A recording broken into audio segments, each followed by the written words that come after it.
The family of 35-year-old British man Matthew Wootton, one of 7 passengers on a vintage wooden yacht missing in heavy seas between New Zealand and Australia, still hopes he will be found alive.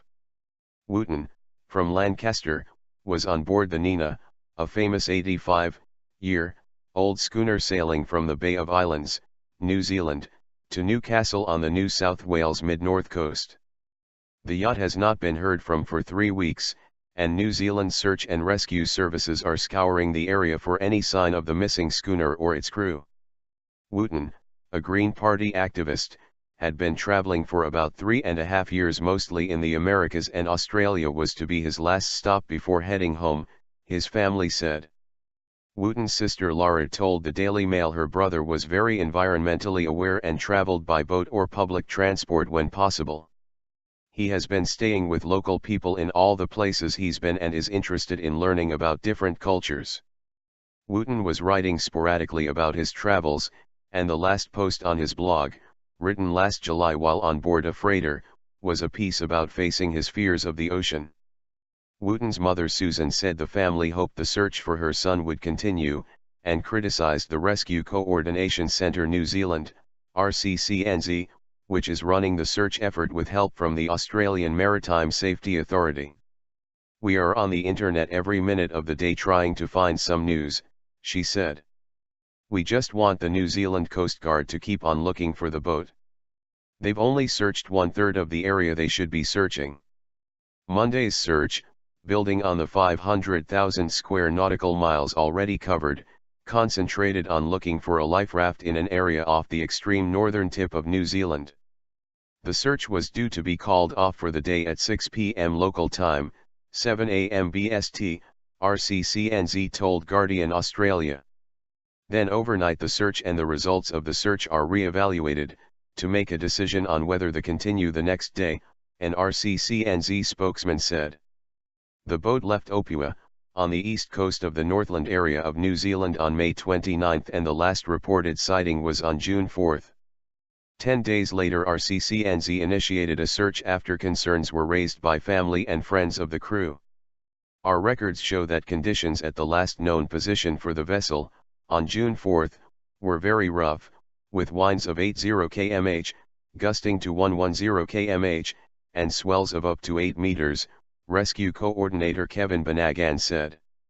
Wootton's family were made aware that he was on board the vessel only by people he had met while traveling, who became concerned when they heard the boat was missing. Former Green Party colleagues tweeted concern for their friend after hearing the news. "An absolute tragedy. My great friend Matt Wootton is on this boat. I hope he's okay," wrote Brighton councillor Ben Duncan. Matt Wootton, my number Green Party and number Green Words Workshop Campanaro, is lost at sea off New Zealand. A grim day for the movement. "Missing him so," wrote Green politician Rupert Reid.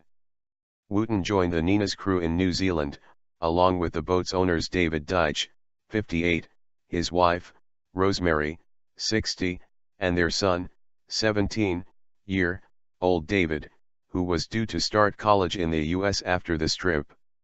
Also on board was their friend Evie Nemeth, 73, and 2 other as yet unnamed crew members aged 28 and 18. All crew besides Wootton are from the US. Rosemary's son Justin Donovan told Fairfax Media the family were all experienced sailors. "At this point, I hate to say that reality is overriding optimism," he said. "With having no contact for weeks, and searches coming up with nothing, it is very hard to stay optimistic." The Nina carried a spot tracker, a satellite phone and an emergency beacon, EPIRB, but the beacon was not activated. There is no requirement for offshore crew to carry personal locator beacons on such trips, and it is not known whether the Nina's crew had them. The last verbal contact from the vessel was a phone call made about 370 nautical miles west-northwest of Cape Reinga. From Nemeth to a meteorologist, Bob McDavitt, asking how to escape the bad conditions they had encountered.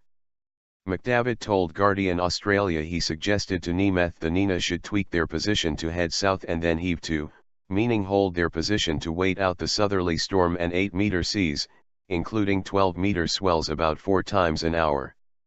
McDavitt said he sent a few more updates via text to the satellite phone, and the final contact from the Nina was a text message a day later. Any update for Nina? EVI. It was the last known contact made by the Nina.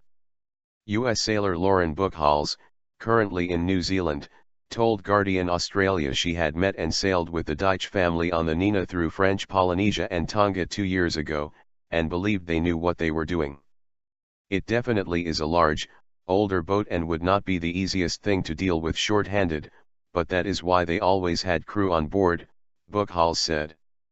We ended up doing a few larger crossings around the same time as them if I remember, and we are usually quite weather conscious, so that would lend me to infer then they were using good seamanship as far as that goes, she said. 5 aerial searches have been conducted by RCCNZ based on various scenarios covering an area of 600,000 square nautical miles, as well as 2 aerial searches of the New Zealand shoreline looking for wreckage. In 1928 Nina won a famous race from New York to Santander, Spain, where it was met at the dock by King Alfonso. It went on to become the first American boat to win the Fastnet race through the English Channel and Irish Sea.